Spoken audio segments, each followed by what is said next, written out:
Now that you've installed your first Drupal site,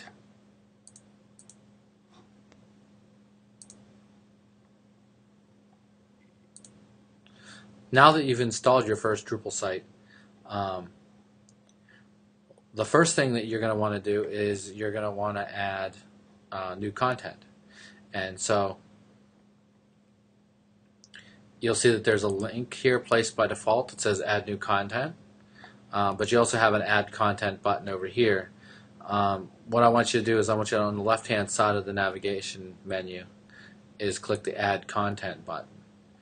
Now in Drupal there's a concept known as a content type, which we'll talk about further, but in this case what you'll see is that you can add a article or a page. These are two examples of content types.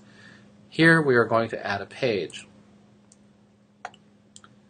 and so I'm going to add a page called About here.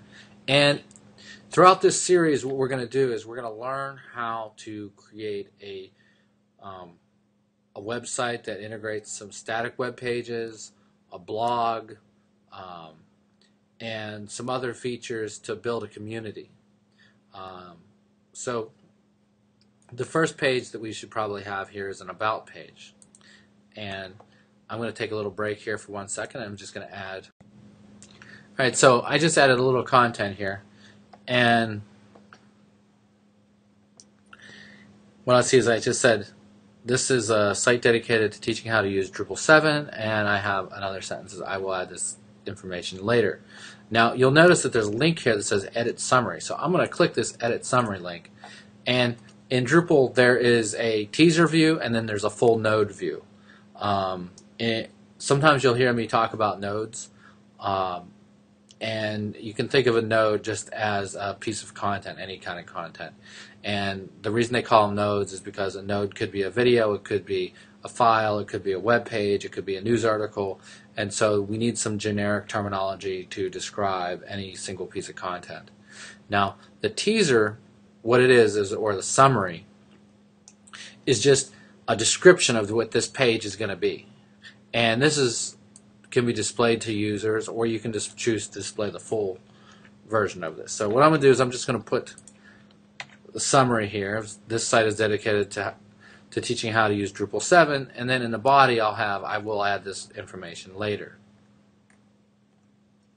If you scroll down the page, you'll see that we have text formats here, and we'll cover this in a future video, but a basic explanation of this is that text formats are just how Drupal will treat the text that's on the page, whether or not it's going to try to remove HTML tags or allow HTML tags, or if lines are going to break whenever you press the return key, or if you're going to actually have to use HTML code. Text formats are useful for security, and they're useful for determining what users can do on your website.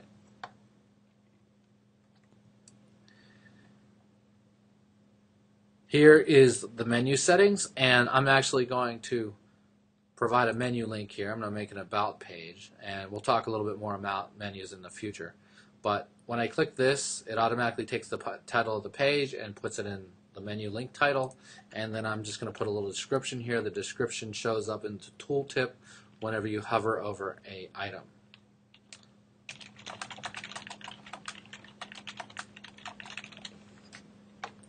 The parent menu item is basically what menu or what submenu this is going to be located in. In this case, we're just going to put it in the main menu. And then the weight here, the weight is a concept inside Drupal, which basically means that if something is a negative weight, it's going to float to the top. If it's a positive weight, it's going to sink to the bottom. Negative also moves things to the left, and positive moves things to the right. Here, I want this, I'm just going to leave this at 0, and we'll see where this appears. The revision information is to create a new revision, and I don't need to do this right now, but you could, and sometimes you can force users to do this. So, and then they can put a log message to explain what changes they did and why. URLs are something we're going to talk about later, but essentially you can put a specific URL for a given page. And in this case, I'm going to put the about, a URL of about.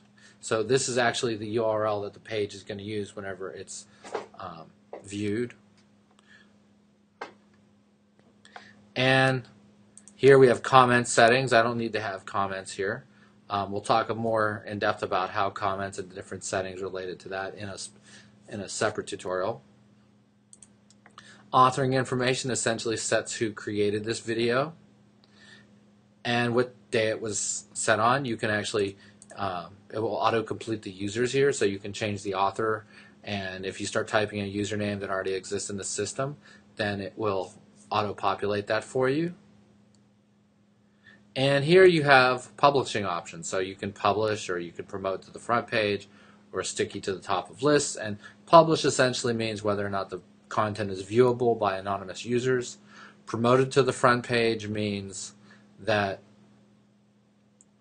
it's going to display on the front page. And sticky at the top of list means if it's going to be set at the top of the page. So in this case, for this example, I'm going to promote this to the to the front page, and I'm going to sticky at the top of the list. So this means that it's going to be published, so it's going to be available to anybody that comes to this site. Promoted to the front page means that it's going to be on the home page, and sticky at the top of lists, it means that this is going to be highlighted at the very top of the list, and any content that comes after this will display below it. So I'm just going to hit the save button, and now what you can see is that we have an about page here. We have a notification that the page has been created. There's a menu link for about because we added a menu link for this.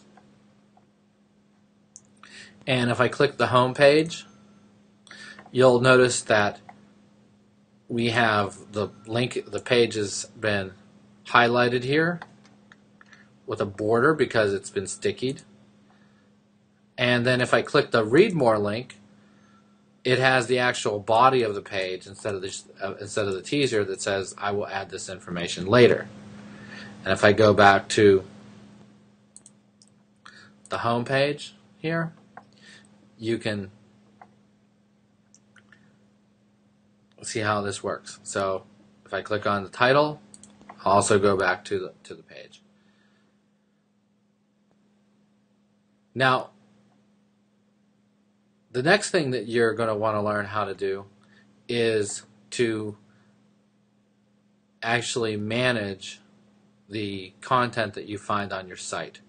And that's going to be what we cover in the next tutorial.